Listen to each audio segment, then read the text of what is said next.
Siamo in compagnia di Paolo Zanetti, socio di Imago Design, studio architettura e non solo di Treviso. Di cosa si occupa il suo studio?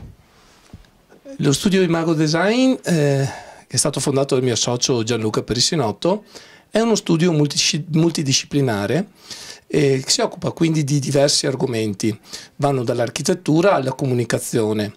La cosa bella è che è una struttura composta da una squadra di 14 persone, tra architetti, grafici e designer, e quindi copriamo in questo modo le esigenze di progetto sia per l'architettura ma anche per il design e anche per la grafica. Oggi siamo a Cortina, siamo all'Hotel Ambra, qui voi avete fatto un tocco di classe negli arredamenti. Beh, questo è stato un progetto molto piacevole, è stata una sfida particolare perché mettere a mano un edificio con una sua storia e un contesto così incantevole è stato però, appunto, come dicevo, una bella sfida che abbiamo colto volentieri e soprattutto stimolati ed insieme alla titolare dell'hotel, la signora Dotto, siamo riusciti a creare un qualcosa che sta a metà strada tra il recupero filologico dell'architettura locale con delle novità, con l'innesto delle tecnologie e adattata ai nuovi stili di vita e al nuovo modo di vivere l'albergo. Il designer ci può aiutare? E rispondo molto convinto a questa domanda con un chiaro sì.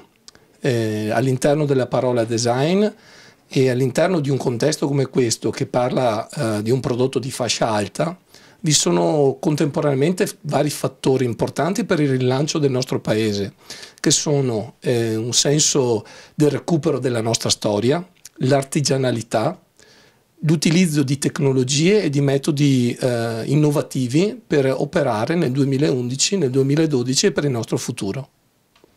Lo capiscono le nostre aziende il design?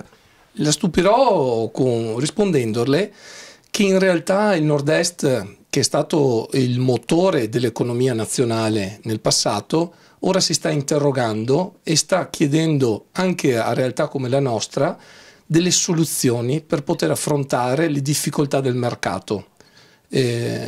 Questo interrogarsi da parte delle aziende è una cosa importante, fondamentale, da cui può partire la riscossa delle aziende del Nord-Est.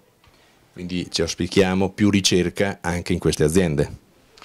Le aziende cominciano a capire e cominciano a fare vera ricerca e vera innovazione, che passa attraverso non solo l'acquisto di macchinari innovativi o aumentando la struttura operativa, ma al contrario nel pensare idee nuove e nel cercare delle soluzioni diverse. Diversificarsi è lo slogan che unisce ormai noi progettisti e le aziende che lavorano nel Nord-Est ma in tutto il mondo.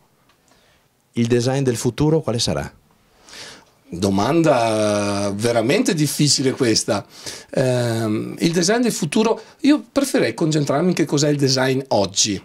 Oggi deve essere un qualcosa che unisce insieme sicuramente tanta passione. Ogni oggetto che nasce dal design deve trasmettere un senso di umanità, la passione, la ricerca e, perché no, il divertimento di chi l'ha progettata e di chi l'ha anche realizzato questo oggetto.